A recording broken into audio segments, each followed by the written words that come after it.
말씀과 기도의 자리를 지켜나오신 모든 성도 여러분을 환영하고 축복합니다. 오늘 함께 나눌 에스겔 9장 말씀 위에 소제목이 적혀 있는데요. 혹시 뭐라고 적혀 있습니까? 네, 맞습니다. 예루살렘을 향하여 분노를 쏟으시다 라고 적혀 있습니다. 앞선 8장에서는 예루살렘 성전에서 자행되던 우상 숭배의 모습을 적나라하게 보여주었다면, 오늘 9장 말씀은 예루살렘을 향한 하나님의 분노와 그 심판을 보여주고 있습니다. 그런데 조금 특이한 점이라고 볼 수 있는 게 있습니다. 바로 심판의 장소입니다. 지금 심판의 장소가 어디입니까? 크게 보면 예루살렘입니다. 그리고 더 정확히는 성전입니다. 6절 말씀을 보면 이렇게 말합니다. 내 성소에서 시작할지니라 하시매 그들이 성전 앞에 있는 늙은 자들부터 시작하더라. 아멘. 심판의 장소가 성소, 성전을 의미합니다. 예루살렘 그리고 유다 백성에게 있어서 성전이 의미하는 것은 굉장히 귀한 의미입니다. 하나님께서 임재하시는 장소, 그리고 하나님을 만나는 장소가 성전이었던 것이죠. 그런데 이 성전에서 하나님의 임재가 아니라 이 심판이 성전에서 일어났다라는 것이 무슨 말이겠습니까? 이것은 하나님과 그리고 유다 백성 간의 그 관계가 완전히 무너져 내렸다라는 것을 의미하는 것입니다. 이 관계의 무너짐이 그 원인이 누구 때문이겠습니까? 바로 유다 백성들입니다. 유다 백성들의 이 죄악 때문에 하나님과의 관계가 완전히 무너져 내려버린 것이죠. 그렇다면 이 예루살렘, 유다 백성들의 죄악이 무엇입니까? 오늘 말씀을 잘 살펴보면 어디서부터 이 심판이 시작되었는지 우리가 쉽게 알아볼 수가 있는데요. 2절 말씀을 함께 읽겠습니다. 시작. 내가 보니 6사람이 북향한 윗문 길로부터 오는데 각 사람의 손에 죽이는 무기를 잡았고 그 중에 한 사람은 가는 베옷을 입고 허리에 서기관의 먹그릇을 찼더라. 그들이 들어와서 놋제단 곁에 서더라. 아멘. 2절에 북향한 윗문 길로부터 오는데 라는 말씀이 적혀 있습니다. 자세히 보면 혹시 생각나시는 게 있습니까? 북향한 윗문이 힌트입니다. 에스겔 8장 말씀에도 이 북향한 윗문이 등장을 하는데요. 우리 8장 3절 말씀입니다. 우리 8장 3절 말씀을 함께 읽어보기를 소망합니다. 네, 함께 읽겠습니다. 시작. 그가 숭 같은 것을 펴서 내 머리털 한 모습을 잡으며 주의 영이 나를 들어 천지 사이로 올리시고 하나님의 환상 가운데 나를 이끌어 예루살렘으로 가서 안뜰로 들어가는 북향한 문에 이르시니 거기에는 질투의 우상 곧 질투를 일어나게 하는 우상의 자리가 있는 곳이라. 아멘. 북향한 문에 이르니 무엇이 있다고 합니까? 네, 맞습니다. 질투의 우상이 있다고 했습니다. 5절에도 보면은 북쪽을 바라보니 제단문 어기 북쪽에 질투의 우상이 있더라 라고 말씀하십니다. 3절과 5절 말씀을 보면 그 북쪽에 그리고 북향한 윗문에는 바로 우상이 있다는 것을 우리가 알 수가 있죠. 그렇다면 오늘 말씀으로 돌아와서 9장 2절에서 내가 보니 6사람이 북향한 윗길로부터 오는데 이 말씀이 무엇을 의미하겠습니까? 심판을 단행할 자들이 바로 그곳으로부터 오고 있다는 사실은 여호와 하나님의 심판이 우상 숭배로 말미암은 것이고, 그리고 여호와 하나님으로부터 보냄받은 이 사자들이 우상 숭배를 한 자들을 먼저 척결할 것이라는 것을 보여주고 있는 말씀입니다. 즉 예루살렘과 유다 백성이 저지른 죄악으로 심판을 받는 이유가 바로 우상 숭배라는 것이죠. 십계명을 보았을 때 우리가 제1계명과 2계명이 의미하는 것이 무엇입니까? 오직 하나님만을 섬기고, 그리고 절대 하나님 외에는 다른 우상은 쳐다보지도 말라는 것을 의미합니다. 십계명 2계명을 보면 형상도 만들지 말라고 하셨고요. 그리고 절하지도 말고, 그리고 섬기지도 말라고 하셨습니다. 그런데 대체 이게 무슨 일입니까? 다른 곳도 아니고, 물론 다른 곳이라고 해서 절대 우상 숭배가 용납이 되는 것은 아니지만, 지금 하나님을 섬기는 이 성전에서 이 죄악을 행했다라는 것입니다. 형상도 만들지 말라고 했는데 성전 뜰에 그 성벽 벽에는 우상을 그려놓았고, 그리고 절하지도 말라고 했는데 여호와의 전안에서 단무스를 위하여 애곡하였고, 섬기지도 말라고 했는데 제단 앞에서 여호와를 등지고 태양을 예배하는 그런 만행을 저지른 것입니다. 그런데 유다 백성들이 어떻게 이런 죄악을 짓고도 아무렇지가 않을 수가 있었을까요? 바로 영적 무지함 때문입니다. 하나는 알고 열은 몰랐기 때문이죠. 유다 백성들은 예루살렘 성전이 불가침의 영역이라고 생각했습니다. 성전에는 언약궤가 있는 곳으로서 여호와의 절대적인 보호의 장소로 여기던 곳이었습니다. 맞는 말입니다. 여호와께서 그 성전을 지키시는데 어떤 의심의 여지가 필요하겠습니까? 만약 이방인들이 예루살렘 성전에 들어와서 여호와 하나님을 모욕하고 또 모독적인 행위를 했다면 여호와 하나님께서 분명 그 이방인들을 진멸하셨을 것입니다. 또 주변 이방인들에게 경고라도 하듯이 더욱더 견고하게 그 성전을 지키셨을 것입니다. 그런데 유다 백성들이 한 가지 망각하고 착각하고 있었던 것은 본인들 또한 그 성전을 더럽혔을 때 심판의 대상이 될 수도 있었다라는 것입니다. 이방인뿐만이 아니라 언약의 관계인 유다 백성들 또한 여호와의 언약을 어기고 성전을 더럽힌다면 심판의 대상이 된다는 것이죠.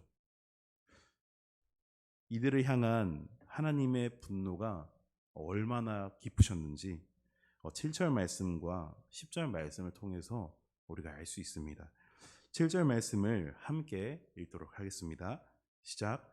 그가 또 그들에게 이르시되 너희는 성전을 더럽혀 시체로 모든 뜰에 채우라. 너희는 나가라 하시매 그들이 나가서 성읍 중에서 치더라. 아멘. 이 7절 말씀에서 성읍 중에서 치더라, 이 말씀을 통해서도 우리가 하나님의 분노가 얼마나 깊으셨는지 알 수가 있지만, 더 자세히 하나님의 분노의 깊이를 알 수 있는 부분은 너희는 성전을 더럽혀 시체로 모든 뜰에 채우라, 바로 이 말씀입니다. 성전이 어떠한 곳입니까? 성전은 아주 거룩한 곳입니다. 아주 신성한 곳입니다. 그래서 부정한 것들은 절대로 안으로 들여서는 안 됩니다. 그런데 성전은 모든 뜰에 시체로 채우라는 것이 무슨 말입니까? 그 거룩하고 신성하며 부정한 것은 들어올 수 없는 곳에 부정한 것으로 가득 채운다는 것입니다.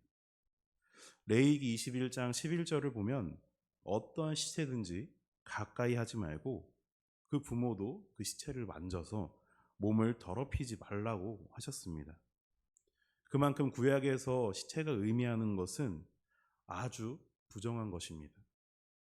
그런데 그렇게 가장 거룩한 곳에 그 가장 더러운 것, 가장 부정한 것을, 거룩한 것을 채운다는 것은 더 이상 그 장소를 하나님께서 거룩하게 여기지 않으시겠다라는 말씀입니다. 우리 10절도 함께 한번 읽어보도록 하겠습니다. 함께 읽겠습니다. 그러므로 내가 그들을 불쌍히 여기지 아니하며 긍휼을 베풀지 아니하고 그들의 행위대로 그들의 머리에 갚으리라 하시더라. 아멘. 이 분노의 깊이 더 설명이 필요하겠습니까? 하나님의 분노의 깊이가 지금 이렇게 깊습니다. 긍휼의 하나님, 자비의 하나님, 그리고 사랑의 하나님께서 선택한 이 유다 백성들을 전혀 불쌍히 여기지 아니하시고 질투의 하나님, 분노의 하나님, 진노의 하나님이 되신 것입니다. 그런데 그럼에도 불구하고 여기서 우리는 이 심판의 상황 속에서도 하나님의 놀라운 사랑을 발견하게 됩니다. 늙은 자와 젊은 자와 처녀와 어린이와 여자를 다 죽이는 이 어마무시한 살육의 현장에서 이마에 표가 있는 자는 죽이지 말라라고 말씀하십니다. 하나님께서 심판하실 때 그저 유다 백성들을 향해서 분노로 심판하시는 것이 아니라 여전히 하나님을 향해 구별된 자들에게는 긍휼을 베푸시고 사랑을 베푸시는 것을 우리는 발견할 수 있습니다. 그렇다면 오늘 말씀에서 이 이마의 표를 가진 사람들의 특징이 무엇이겠습니까? 조금 위로 올라가서 4절을 함께 읽겠습니다. 시작. 여호와께서 이르시되 너는 예루살렘 성읍 중에 순행하여 그 가운데에서 행하는 모든 가증한 일로 말미암아 탄식하며 우는 자의 이마의 표를 그리라 하시고. 아멘. 이마에 표가 있는 이마에 표가 있는 자들은 유다 백성들이 성전에서 주님을 예배하고 섬기는 것이 아니라 우상을 숭배할 때 이를 보고 탄식하고 우는 자들이었습니다. 탄식하고 운다. 이 말을 그냥 이 글대로만 받아들이면 단지 그냥 슬퍼하고 그냥 우는 정도겠구나 라고 생각할 수 있습니다. 그런데 이 탄식하다를 원어로 살펴보면 탄식하다의 그 탄식은 한네 에나힘이라는 단어입니다. 이것은 슬픔과 고통 중에서 아주 깊은 한숨을 내쉬는 것을 의미합니다. 또한 울다를 원어로 보면 한네 에나킴입니다. 단어가 비슷하죠. 이것은 슬피 우는 것, 너무 슬퍼서 울부짖는 것을 나타내는 표현입니다. 이 극심한 애통과 슬픔을 나타내는 이 두 표현이 갖는 의미는 우상 숭배라는 아주 악한 죄를 성전에서 일으키는 것을 봄으로써 그 슬픔과 고통 중에서 깊은 한숨을 내쉬고 하나님을 향해서 울부짖는 것을 의미하는 것입니다. 이것은 단지 그냥 울고 있는 것이 아니라 하나님 앞에 회개를 하고 있는 모습을 연상할 수가 있습니다. 하나님은 이렇게 죄악 가운데서 회개하는 자들에게 이마의 표로 구별하신 것입니다. 이런 극악무도한 죄를 저지른 사람들 가운데에서 이것을 뉘우치고 슬픔과 그리고 고통 중에서 눈물로 회개한 자들에게 주님께서는 긍휼의 마음을 잊지 않으시고 자비를 베푸신 것입니다. 이 자비의 표가 있는 자들만이 이 하나님의 긍휼하심과 이 자비와 이 사랑을 누릴 수가 있는 것입니다. 여러분, 오늘 말씀을 들으면서 어떤 마음이 드십니까? 심판에 대한 이 말씀이 구약 성경에는 정말 여러 번 나옵니다. 그런데 오늘 이 심판은 그 대상이 예루살렘이고 그리고 성전이라는 것입니다. 하나님이 임재하시는 곳에서 심판이 일어났습니다. 그렇다면 오늘날이라고 다르겠습니까? 우리가 지금 살아가고 있는 이 시대에도 마찬가지입니다. 지금 이곳에서, 지금 이 성전에서도 하나님의 심판은 일어날 수가 있는 것입니다. 우리가 유다 백성들처럼 하나님을 배신하고 하나님과의 그 관계를 깨트리고 하나님의 성전 안에서 우리가 죄악을 저지른다면 하나님의 진노하심이 지금 이곳에서도 일어날 수 있다는 것입니다. 우리가 이곳이 교회라고 해서 심판으로부터 자유하고 안전한 곳이 아닙니다. 교회가 심판으로부터 안전한 것이 아니라 교회에서 우리가 자유할 수 있는 것은 예수 그리스도의 이름이 그 심판으로부터 자유롭게 해주기 때문입니다. 예루살렘과 그 성전이 그 자체로 거룩했던 것이 아닙니다. 그곳에 하나님이 계셨기 때문에 그곳이 거룩하게 여겨졌던 것처럼 교회가 교회 그 자체로 거룩한 것이 아니라 하나님께서 이 교회에 계시기 때문에 이 교회가 거룩한 것입니다. 하나님의 계시지 않는 곳에서는, 하나님이 이 교회에 계시지 않는다면 결코 거룩함이란 없는 것입니다. 성도 여러분, 우리의 모습은 어떻습니까? 우리가 성전에 있을 때 우리의 모습은 어떻습니까? 하나님께서 보시기에 칭찬받을 만한 모습입니까? 아니면 하나님의 진노를 살 만한 모습입니까? 또 하나님께서 계시는 이 성전을 거룩하게 잘 지켜나가고 계십니까? 나의 모습이 오늘 유다 백성들과의 그 모습과 같다고 생각이 드신다면 슬픔과 고통 속에서 울부짖으면서 하나님 아버지를 찾으시기를 바랍니다. 회개함으로 주 앞에 나아가기를 소망합니다. 그래서 우리 또한 이마에 예수 그리스도의 표식을 새길 수 있기를 간절히 소망합니다. 말씀을 정리하면서 우리의 성전은 이 교회뿐만이 아닙니다. 우리의 몸 또한 하나님께서 성령으로 임재하시는 거룩한 성전입니다. 예루살렘 성전에 유다 백성들이 벽화로 우상을 가득 새겨놓고 그 우상 때문에 울부짖으며 그 우상을 예배했습니다.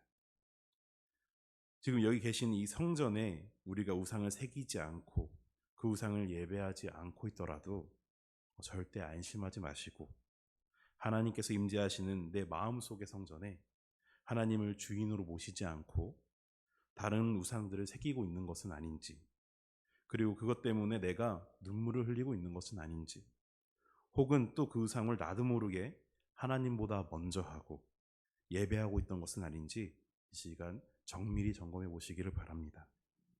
우리 모두 거룩하신 하나님 앞에 예배하는 자로, 그리고 회개하는 자로, 그리고 그로 인해서 하나님의 그 자비하심과 사랑을 누릴 수 있는 자로 거듭나는 만수교회 모든 성도 여러분 되시기를 예수님의 이름으로 축복합니다.